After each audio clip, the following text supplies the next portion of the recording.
Crowley, Aleister, 1875–1947.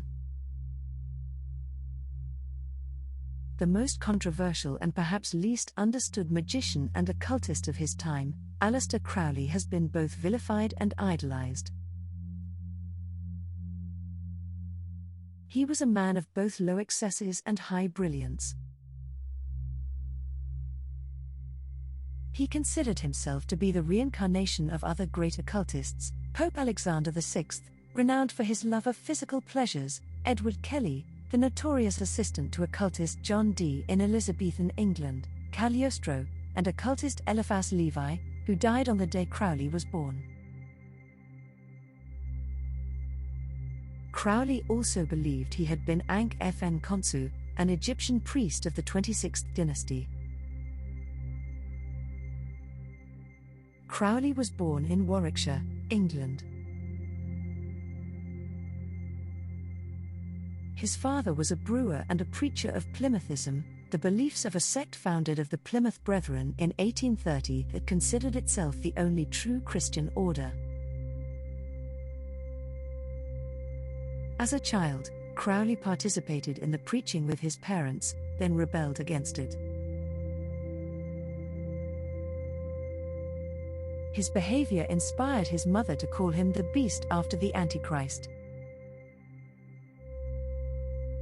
Later, he called her a brainless bigot of the most narrow, logical, and inhuman type. His father died when he was 11. As Crowley grew older, he became interested in the occult.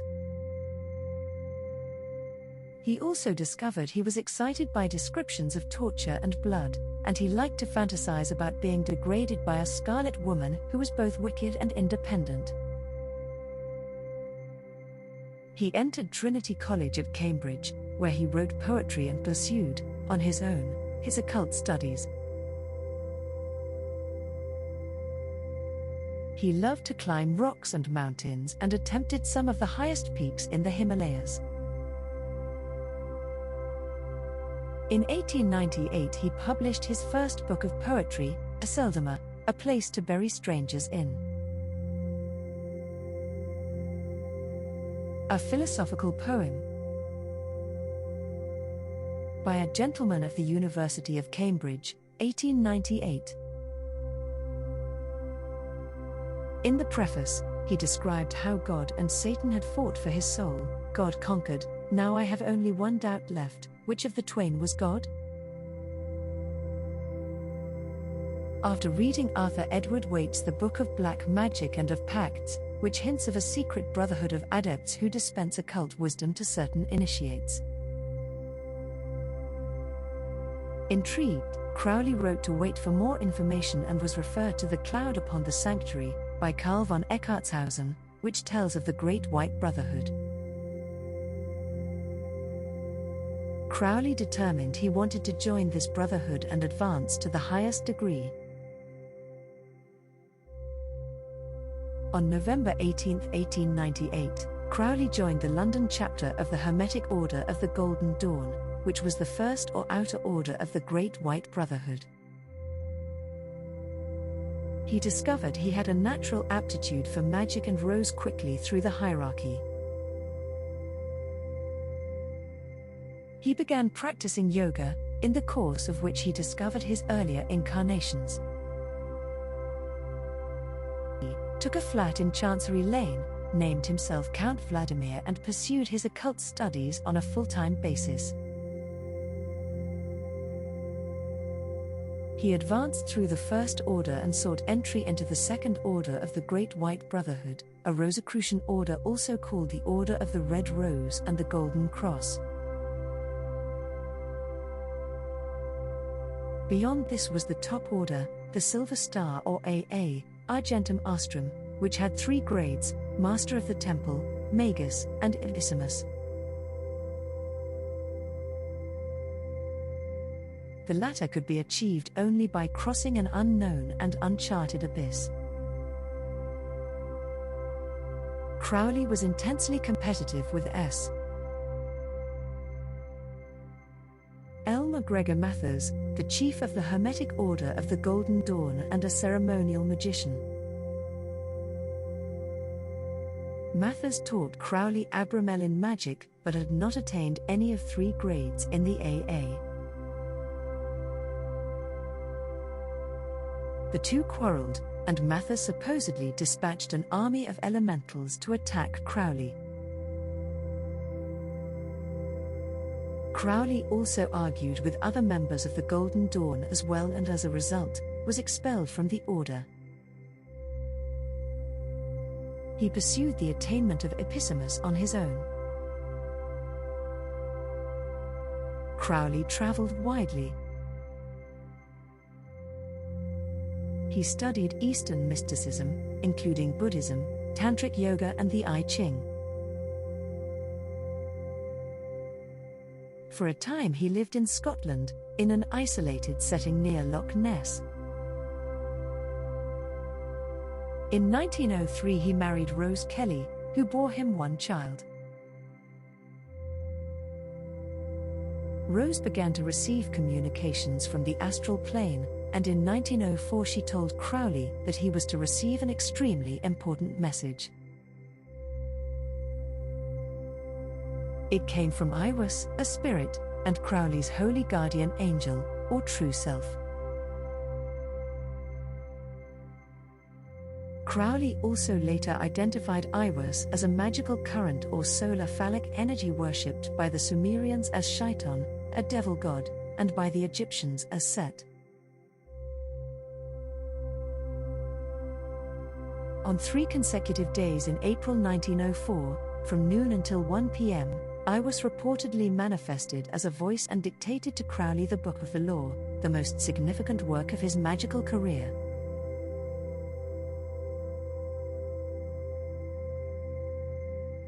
It contains the law of Thelema, do what thou wilt shall be the whole of the law.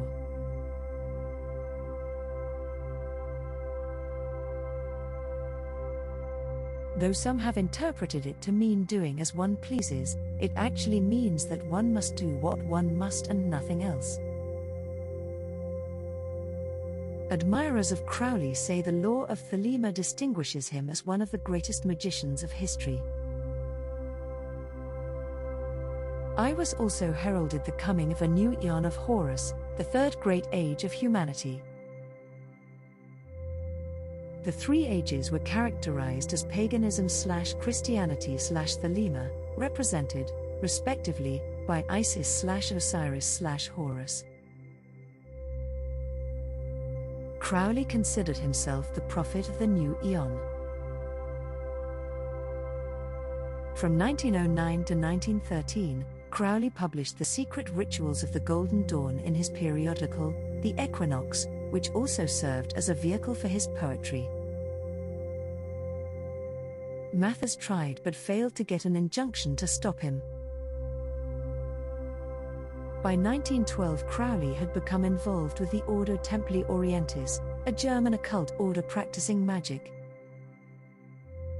1909 Crowley explored levels of the astral plane with his assistant, poet Victor Newberg, using Enochian magic. He believed he crossed the abyss and united his consciousness with the universal consciousness, thus becoming master of the temple. He described the astral journeys in The Vision and the Voice, published first in The Equinox and posthumously in 1949. Crowley kept with him a series of Scarlet Women. The best known of these was Leah Hersig, the Ape of Thoth, who indulged with him in drinking, drugs, and sexual magic, and who could sometimes contact Iwas. Crowley apparently made several attempts with various Scarlet Women to beget a magical child, none of which was successful. He later fictionalized these efforts in his novel, Moonchild, published in 1929. From 1915 to 1919 Crowley lived in the United States. In 1920 he went to Sicily and founded the Abbey of Thelema, which he envisioned as a magical colony.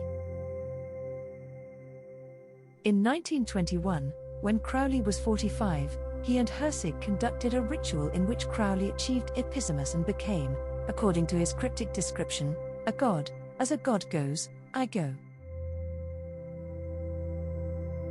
He did not reveal attaining episimus to anyone, only hinting at it in his privately published magical record much later, in 1929. After the transformation, however, Hersig found him intolerable. Crowley later discarded her and acquired a new Scarlet Woman, Dorothy Olsen. In 1922, Crowley accepted an invitation to head the Ordo Templi Orientis. In 1923, the bad press that he routinely received led to his expulsion from Sicily, and he had to abandon his abbey. After some wandering through France, where he suffered from a heroin addiction, Tunisia and Germany, he returned to England. In 1929 he married his second wife, Maria Ferrari de Miramar, in Leipzig. In his later years he was plagued with poor health, drug addiction and financial trouble. He kept himself financially afloat by publishing non-fiction and fiction. In 1945 he moved to a boarding house in Hastings, where he lived the last 2 years of his life, a dissipated shadow of his former vigorous self. During these last years, he was introduced to Gerald B. Gardner by Arnold Crowther. According to Gardner, Crowley told him he had been initiated into the craft as a young man. This claim is unlikely, as there is nothing in Crowley's published or unpublished writings referring to involvement in witchcraft. Crowley seemed disinterested in the craft because of the authority of women. According to Patricia Crowther, he said he refused to be bossed around by any damn woman. Crowley died in a private hotel in Hastings in 1947. His remains were cremated and sent to his followers in the United States. Crowley's other published books include The Diary of a Drug Fiend, Magic in Theory and Practice, still considered one of the best books on ceremonial magic, The Stratagem, a collection of fiction stories, The Equinox of the Gods, which sets forth the Book of the Law as mankind's new religion,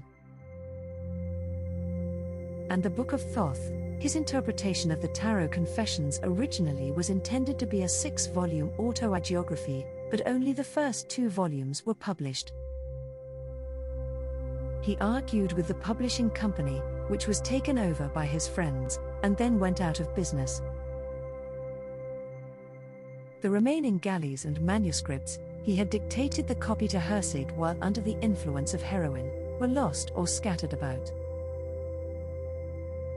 They were collected and edited by John Simmons and Kenneth Grant and published in a single volume in 1969. Crowley referred to himself in some of his writings as the Master Therian and Frater Perdurabo. He spelled magic as magic to distinguish the science of the Magi from all its counterfeits. Some modern occultists continue to follow suit.